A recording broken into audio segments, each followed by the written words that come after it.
Okay, so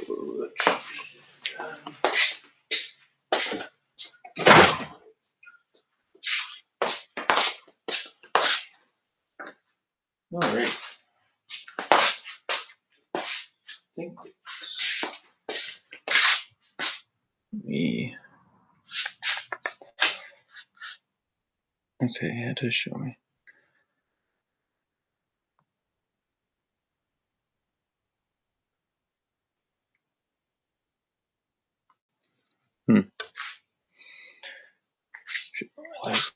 Make sure it's showing. I just hope that's good.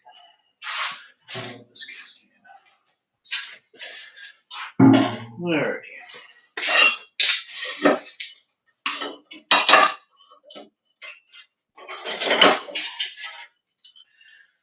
Start getting these steel targets laid out here.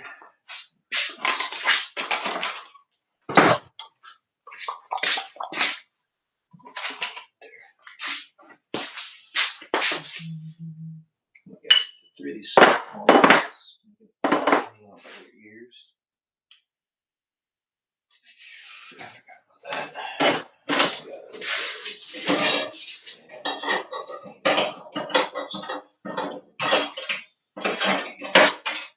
Alrighty.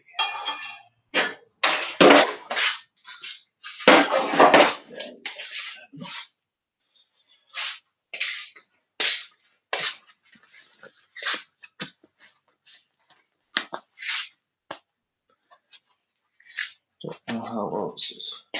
Come on, okay. A little too much plate here.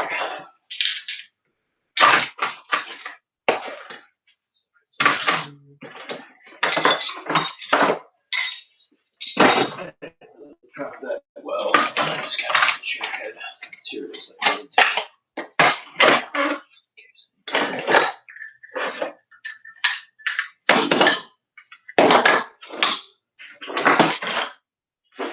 Alright.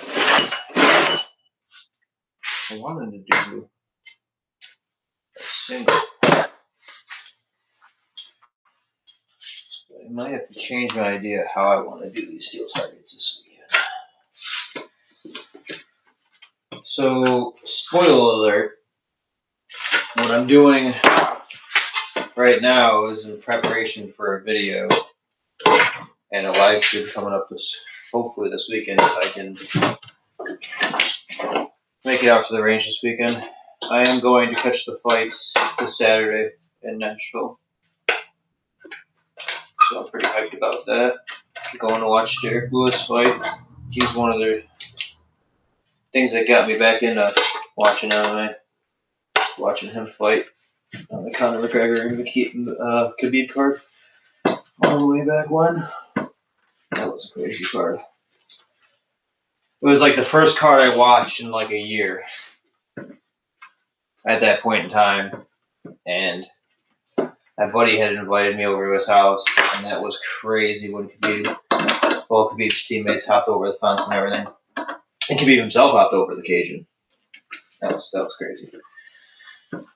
Because I was a little bit privy to the background of the fight, but I didn't have any I don't know. I would say plans on watching the fight, just because I didn't plan on buying any pay-per-view back then. But now I get to go watch. That was Derek Lewis. Those last 10 seconds of fight. If you don't know, he knocked out Volkov. It was crazy, and shows that Derek Lewis has got power. Through the entire fight. He's not one of those guys who's got that's got power for the first round or two. He's got power all the way through. I think it's funny. He's a great character, in my opinion.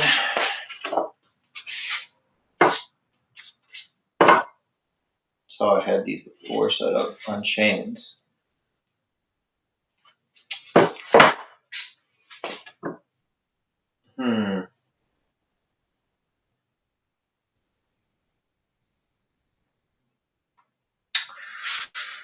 I think of a way to do this to where it's like, I don't know how you guys down there. So somewhere because I had these set up horizontal, hanging on chains. I want to get that, but that's not what I want to do with these right now. I want to use these for setting them out at distance, 75, 150 yards, and making sure I can get hits on them, because the video I'm doing is like my introductory to, rimfire, PSR, precision rifle shooting. And they hold meetings at the club that I'm a member at, and I want to get some practice in before I really even, go do that. But I'm trying to figure out how I'm going to do this. Could maybe use my old chain links that I have here. Attach them in. I really don't like that either. I mean, I might just have to do the old-fashioned. I think that's what we're going to have to do. So I'll show you what I'm thinking about doing, and I'm just going to do it, and I'll see what you guys think about it. Sure.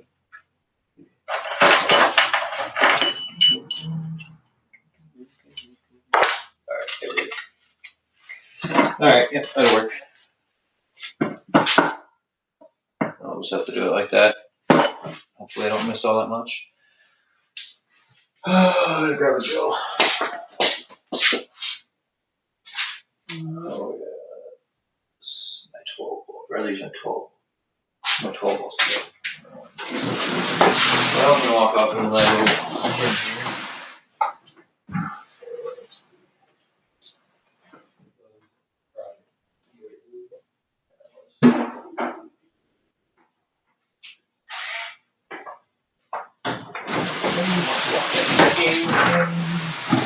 Sit down, 12 volts.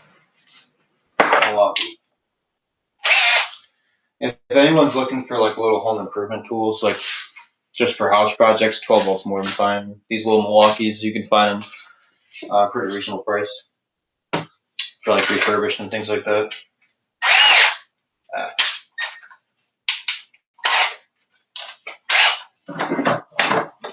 What I'm doing is just pre-drilling a hole.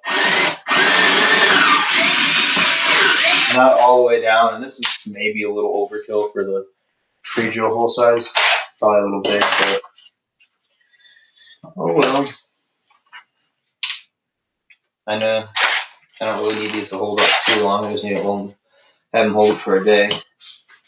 And what I do is I bought like a big spring from the hardware, and I just heated it up, stretched it out, and then cut it into sections for multiple targets. And that's how I kind of build every target. Is I put a spring up behind that target, so it keeps it angled down, because if you don't have steel targets on the proper angle and you shoot at them and you're too close, it'll get some like ricochets back. This has a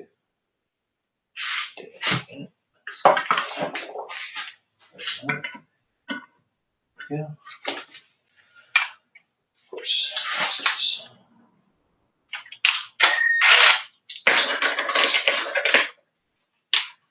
So that's why it's always important to make sure your steel targets are on an angle. But I'm shooting these at such far distances, it doesn't matter. It's not going to have anything. I'm shooting these at 22 at the range anyways.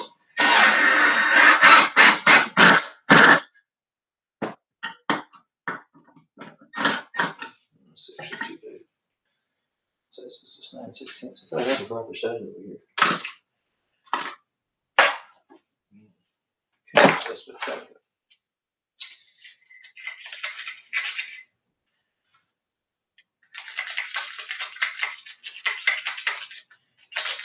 There we go.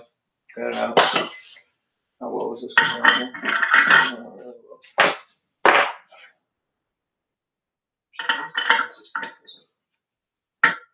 Yes. Now I have metric. Oh, I might have to journey to the other room.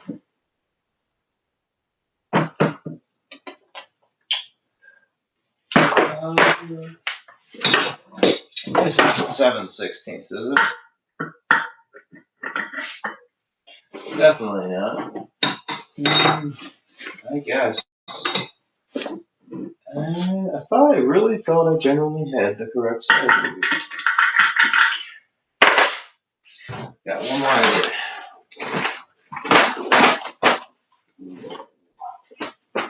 Can she screw that? Not really. I have to go all the way in there. See, like quick 5-minute projects for me always turn into like long projects because I never have what I need, even when I think I have what I need.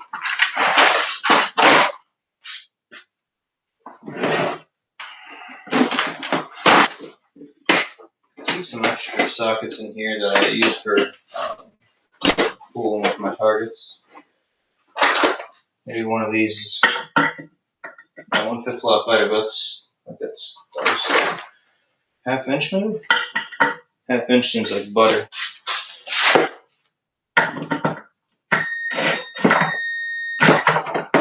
Not for me.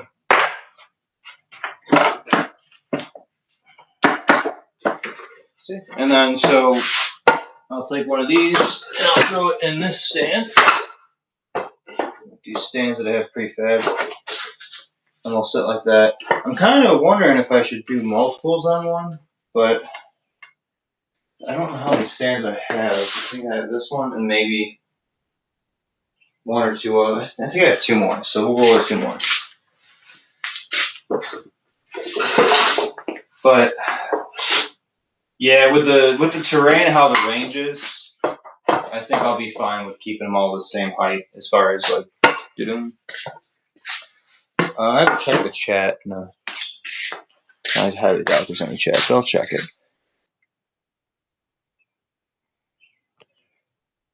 No.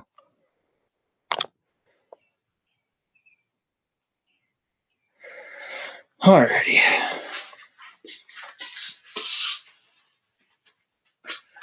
Leak. When you get to a certain age, you start maybe selling about cleaning back over. Alright, we're just gonna do the same thing now that we have all the stuff figured out. Make sure there's supposed to be some more springs over here. Did I move them?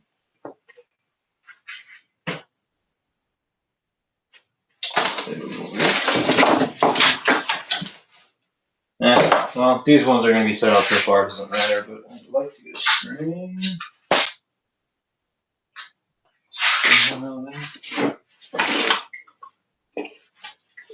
Bruce Springsteen?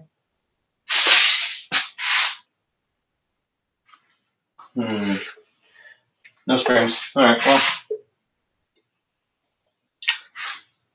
Like I said, these are going to be. This one's probably going to be at like 75.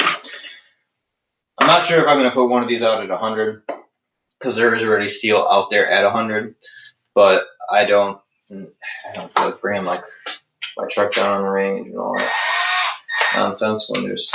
It is a bigger target, is like a gopher, so it's definitely like a much bigger type of target. More in line with like the steel plate I have right here. But let's go ahead and do the next one. If you wondered what I was using these like 2x4s for, these were legs on a desk because I had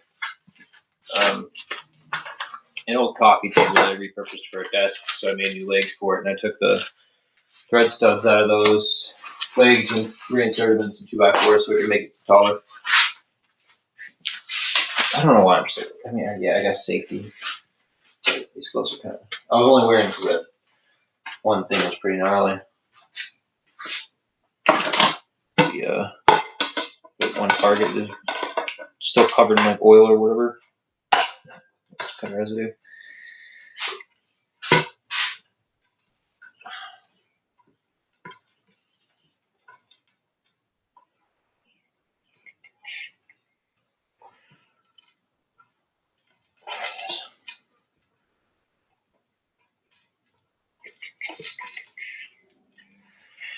Man, I think I'll be able to hit these pretty fine with that new rifle, that new Dorado. I will live stream that, but not on YouTube. It will be on Rumble, Kick. Both of those I'll stream it on. If the stream will hold. Last time I tried it, I didn't do it quite right. I figured out what was wrong. It was a user error and not a signal error. I thought originally it was going to be because of the bad signal, but I think I have just enough signal to actually stream it. And I do have a spotting scope to where you guys can actually see the targets. It's like 12 times magnified, so you guys will actually be able to see the steel, the impacts, and all that. I know for a fact because I used it for the video we did at 300 yards with the what do you call it, why am I with the Bushmaster. It was the Bushmaster. I would show you, but I'm not in the office where I make the videos where the gun wall is. We have to be able to handle it, but I'd at least be able to point it out on the wall. But I am planning to do another video with that because I'm debating on whether I want to paint it or not. I'm doing a whole no one's really watching this as doing there. I'm doing like a whole Arma video I have in the works right now. And I sourced out the parts that I needed as far as gun wise goes, and I really want to paint it because like in Arma I used the spray painted Car 16, whatever it's called. Which basically is that Bushmaster for all intents and purposes, pretty much. Pretty sure they even down to the barrel profile is. But Arma 3, I was playing that for a long time, and I really wanted to do an Arma build, and I finally put it together. Even though I haven't really played Arma in a hot minute, I put some sort of spacer behind this. So since I don't have that, I will be smart. I think I got some. I'm gonna put something behind here to make it angled. It's kind of nuts. But I've been really wanting to do an Arma build, so I kind of got that done. So why not spray paint it? I think if I spray paint it, it'll look peak. But and I normally don't throw a hissy fit over spray painting my gun, but that's an original Bushmaster under the original ownership, so I'm kind of like a little sore on what if I did. I don't know. I should just bite the bullet or not and spray paint it, or if I shouldn't. But I got and it's not clone correct, so obviously. I mean, I don't even think the rifle is technically clone correct, but it's like I said, close enough for all intents and purposes. At least for my purposes, it's close enough. Because I got a 2-style red dot on there. It's just not like an aim point or anything like that.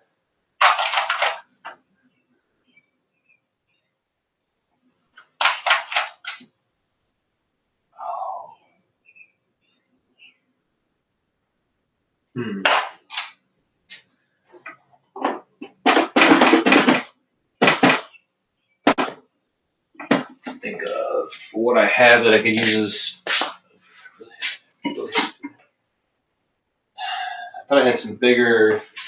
I do have them somewhere. I just don't know where. All right, let me go take a trip to the other room. Where I have it. You guys can hear, you just can't see. Like those. All right. We're looking for.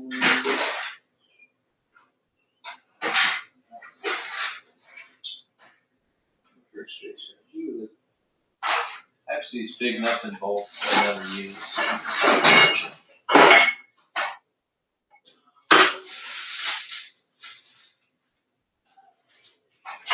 I used to have more of those springs, but I don't really feel like going to the hardware store. I do need to go to the hardware store because I need to get some sand for another 5 to 10 more job.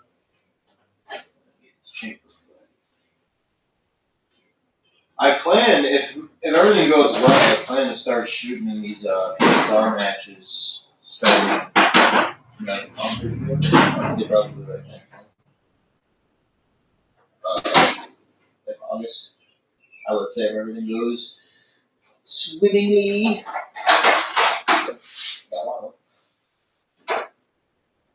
Found one, guys. Found one big nut. I just gotta find the other nuts and bolts that I need.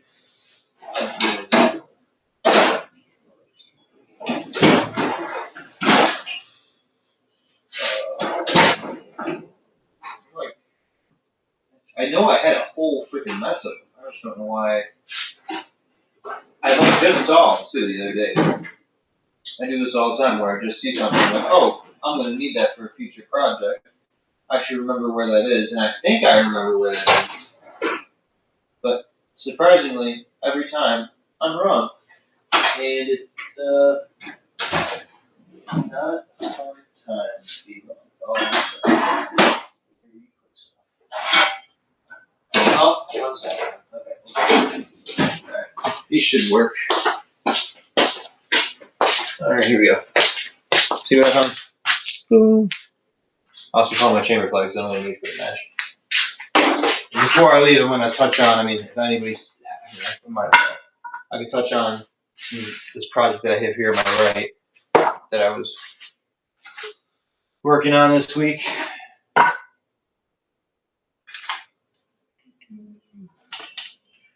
All that's going to do is just angle the steel. This is going to be long enough. If not, I have much longer leg bolts. Oh, yeah. There we go. Gets it off. See, now it allows it when it gets hit. It's not even better. There we go. Now we can do it better.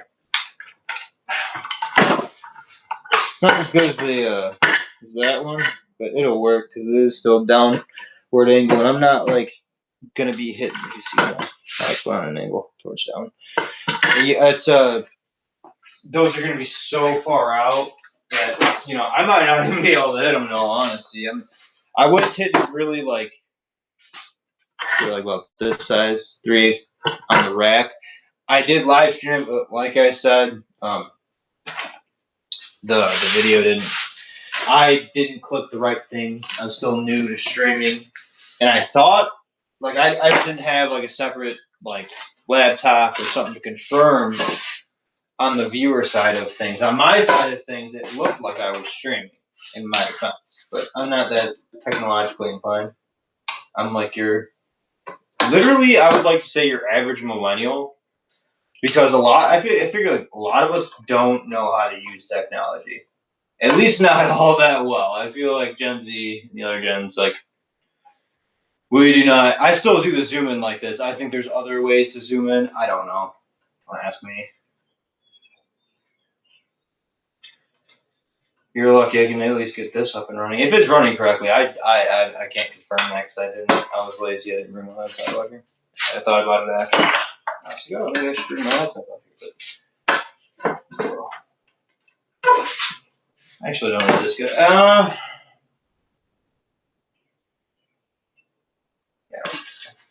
I won't get hurt.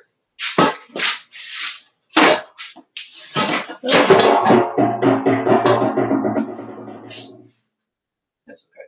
I'll put that in a minute. Oh, we're almost done. But yeah, hopefully next month I can start using these. Not using, but start shooting those matches because I've been doing a lot of my new hyper fixation when it comes to shooting sports is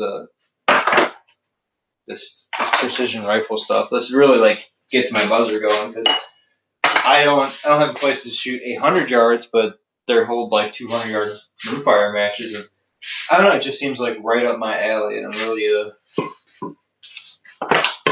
excited. It seems like a good culture. It seems like a lot of guys who do it are pretty chill and relaxed, at least the ones that I've talked to. They seem to be easygoing, but I'm sure, like beginners, there's going to be you're not so nice people, but that's every walk of life. You're gonna have people that are sometimes overly serious, but I don't know. A lot of it's really hard because out of all the courses that I've done, I've done not a, I wouldn't say teaching only, but I have like level two. I've done like level ones and twos and intros and of both handgun, carbines. I've done vehicle work with handguns more than once. I've done a bunch of defensive handgun. I've done a lot of workshops for like just sharpening up skills. So I have like some good. I not like as much as other people. Let me be clear, but I have a decent amount of time with actual like courses. But I want to preface: it's been a couple of years since I've been to a course. But when I go and actually like what I would call train, take that for what it is in civilian. Like when I actually go there with the mindset of that, I practice what I've learned. I always like look for new drills and things like that. But of course, I can, going to classes, you always improve your skills, and I do really need to start going to courses. But this free competing kind of sharpens your skills. I'm thinking is another way for me to sharpen my skills on not that expensive of a not that expensive. Like the barrier for entry on the PSR rimfire is fairly low. I luckily, I doubt how many people are actually watching this video or this live stream, but I'll do some spoilers for the video that is going to be in the works for next week. That's why only one video has been posted this week. I plan to release another video on Saturday, but I'm not exactly sure what I want to release on Saturday. I have a couple of videos, but it might be released Saturday. It might probably be released next week. I'm not really sure. I'll keep it at the end, but it's about the Bagar DRX, but more so about my. I want to document my journey into rimfire PRS because I've done a lot of research, but I'm not seeing like people, at least like YouTube's not recommending me it. And it could be the way I'm searching for it, but I'm looking for people who are like me, just like literally, I know nothing about this. And it's, I've watched videos and stuff, but it's like, oh, it's this for beginners, it's this for beginners. Well, it's like, I don't know. Coming from a beginner's perspective, as far as like precision rifle shooting and shooting distance, I have so many questions, and I like to learn by experience. I don't know. I would also like to see somebody like learning as they go, like because I know that's what's going to be my process. So that's the whole thing. That's the big spoilers. I'm going to be documenting my whole journey with how I'm doing, how I'm going to start out, how I got there, how I got the rifle, how I plan on training for the courses. I might even go and observe a couple of matches before I even go and do a match. Like, that's the plan. That's the goal. And all this talking, I did forget to take out what I needed to take out. We're going to see if I have it, actually. This light bulb, that's pretty good. Oh. Let me this one. Oh, I put that away. Oh, never mind. We're good. We're good. But I'm excited because even when I was getting out, just shooting 22 with my little lever action and just watching the guys out there tap tape, like I don't know, it was something different when it was like when you're shooting distance, and I don't have the money to like shoot an actual rifle caliber, and like I said, I don't have the range to shoot the distance that would be required to like mimic what you do with 200 yards of 22. Because like the bullet drop, the holds, all of that interests me. It always has, I would say, but I just never, where I was living at the time, I never had the opportunity, and now I actually taking the time to look for those opportunities. And if I could offer any advice to anyone, it's like you move to a new area, it is. I put off on like going to a club and stuff like that. or even like looking for matches or things like that, for like money and things like that, or I don't know, or like I know everyone deals with your own forms of anxiety and things like that. You just kind of get nervous because, like, you know, some people like me, I have a house, I have a lot to lose, so like I don't, you don't want to necessarily share too much to too many people, but I don't know. I think it was good for me. It's good. It's going to be good for me to get out and compete with guys who who also shoot and things like that. I do like competing against other shooters. It's one of the things I did like in class. At the end of class, they'd hold like competitions and things like that. I'm not saying I would ever do that great in them. I mean, I don't think I even won one. I think I placed second was the best I ever did. But just it's fun to see where you kind of stand, and it's what the good thing about courses and competition are. It's like you see where all your flaws are at, and you get to work on them and become a better overall sport. Overall shooter. In a sportsman perspective, I would say.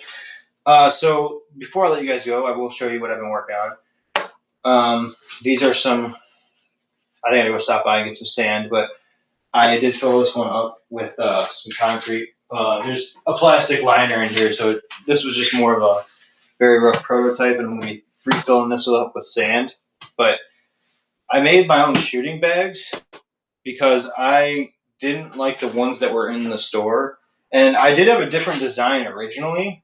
I was going to keep this side this big, and then I was going to put this side in the middle and have a leather, like this type of leather right here, as a bounding strap in between that.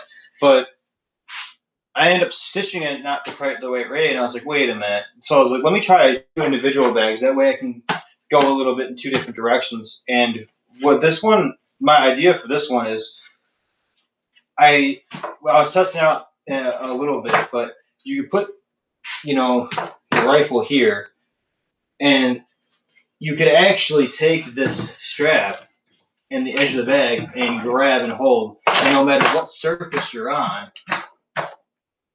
it stabilizes it. Instead of having to get all freaking, a lot of these guys I watch, they put the bag down and they put it on. And then they're kind of putting weight down here. Now, like I said, I haven't shot a match yet. There may be a reason for this, but just intuitively, I want more control over the end of my gun. And this gives me complete control without needing to extend a bipod. And I feel like if this was stuffed more or even bigger, it'd be even better, because that way you can, really be able to get a nice height up on there. But this is just like a food for thought prototype that I mocked up, that I was working on. I've got to unstitch this and take the insides out and then refill it with sand and see if it's still really good. But this is all hand stitched, by the way. This is like literally I cut this and stitched just myself. Like you can see, it's quite not that great, but it works. If you sit down and you like this, you could really, I did the opposite way, but you could really get a good handle on it from what I was seeing. You could like really get up on this strap and really push in, and you can see my color change, but you could really get control over it. And I feel like, with no matter where you put it on an angle, you put it on like here, you still, no matter where, it's just, to me, it seemed like such a logical way to go with this. I don't know if there's bags out there like this. I don't know if there is. It's Broke Boys Armory for a reason. I do a lot of stuff. I make a lot of stuff. You can tell my targets. I do a lot of stuff on the cheaper side of things. If it's something that I can make, or if I feel like I have the ability to do something, I'll go ahead and just do it. And maybe if it doesn't work, I'll go out and buy something. But I like that so far. I just gotta, like I said, I gotta go ahead, redo the stitching, take out these guts, and put some sand in here. I'm just gonna get some sand from the hardware store. But with this one, I'm still trying to decide what I want to do. I might just keep it like this and just do like a mini version of that. But I don't know if I'm going to add the leather on there, because since these are already stitched, it's kind of hard to add the leather on these smaller ones because you've got to get your hand inside. I don't have a sewing machine, by the way. This is all like when I say hand stitched, I mean literally I stitched this by hand.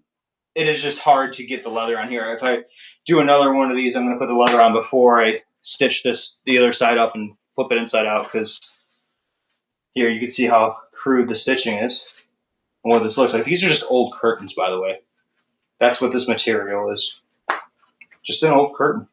Bottom of an old curtain. You take it, you stitch it up. This is not regular twine. What I use to stitch this up, at least for the sides, these are leather. This is like leather wax sewing string. So it's super durable and it's super strong. Like you can't really rip it apart. So I want to do something durable, and yeah, I like this material of the curtain. I have no clue what it is. It's like a suede-ish material, but I liked how grippy it was. So I knew if I put it on some kind of wood, it's really going to hold. If like you need to just put the corner of the bag on something, I knew it was going to hold. And then I thought even better, let's just put it like a little leather pad right here. Let's incorporate that, and then the handle came along and it all came together. And then once this came together as it was, it gave me the idea how to use it. Once I had it like this, I'm like, oh, this is just super intuitive. The first time I did it, I was like, oh, it's boom, and it was But that's my little rough draft of my shooting bag. I'm gonna make a couple more of these different shapes. I'm gonna keep messing with it because I'm gonna need something for PSR, and I'm not quite sure if I'm going to even like this. Like I said, there's a reason why companies do things, and there's a reason why there's a market standard for things. And this there may be a huge reason why people don't do this, But I just think something like this is so versatile. You can just lay it flat like how they do their normal bags. And if you don't, you want to get you could do that. But if you wanted to, you can get up on it, grab it, get your rifle in there, and really get like good control of it. And this may be illegal to use it in the competition. Maybe it's illegal to wrap something around the rifle. Maybe the rifle has to be free floating. I don't know. That just occurred to me. That's a very, very well could be. I don't know. But even if it's like I couldn't use this in competition, this is something that I would keep for myself, just to use for my own stuff. But yeah, I'm gonna try it out at the range this Saturday. No, maybe not Saturday, maybe Sunday. I don't know. One of the days. I can make it out this weekend if I have time. But yeah, that's all I got for you guys. I think I'll check the chat before I wind up closing out. Oh, there is some chats. Let's see. Oh my God, this is 20 minutes into it. Are you still here?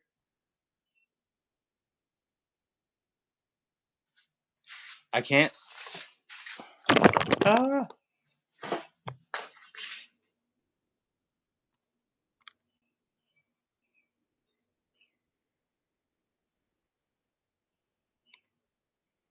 don't know if I don't think he's still here. All right. Well, I'm getting out of here. See you guys later. Y'all have a good one.